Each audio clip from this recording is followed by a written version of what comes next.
Casey, I'm going to go over our technique and setup for our arthroscopic ankle arthrodesis utilizing the Autologous autograft collecting device, the arthroscopic device. So here we have our setup.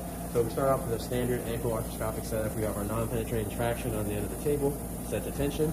We utilize a small joint scope, the 30-degree scope. And then here we have our shaver. So we use a 4mm bone cutting shaver, and we also use a 4mm ferrule burr. And then the proprietary device here is the arthroscopic autologous graft harvesting device. This goes in line on the suction for the hand shaver.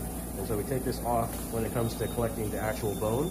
We put this in line so that when we're burrowing down the hard subchondral bone and making that bone paste, that gets harvested and captured into this basket on the graft collector, which we then use later as autografts to help augment our fusion.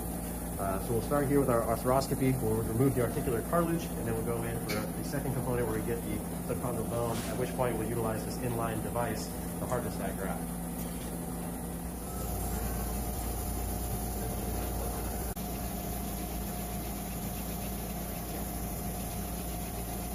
We've completed the cartilage removal process here. You can see we just got down to this nice hard subchondral bone. So we're going to take the burr down. We're using the autologous graft harvester to capture this.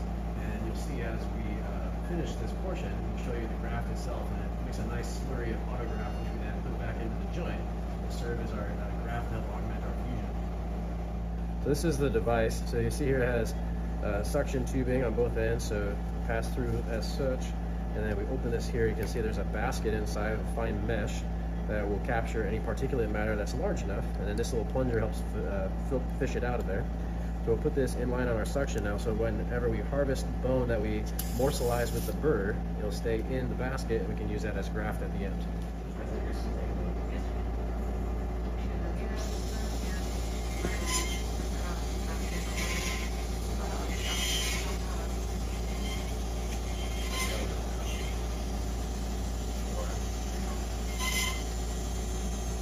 Alright, so we're partway through the debridement of the subchondral bone now, and what happens is the basket will start to fill up, and so we'll do a few emptyings where we take the graft out of the collector.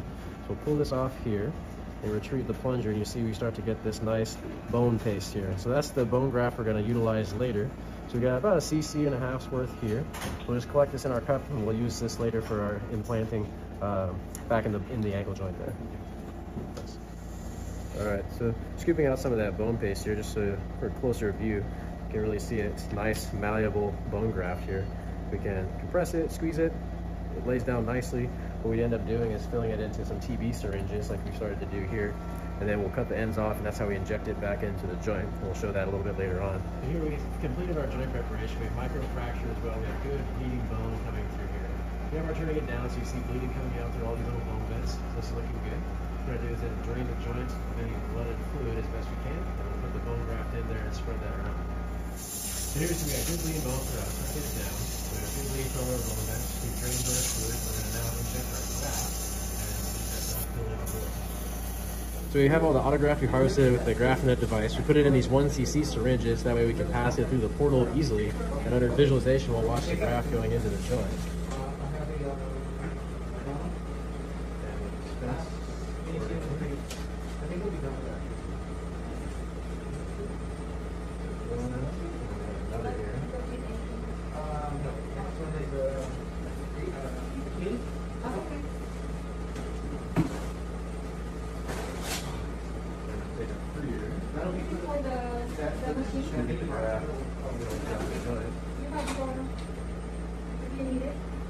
Yeah, this is residual deficits. Ensure good healing.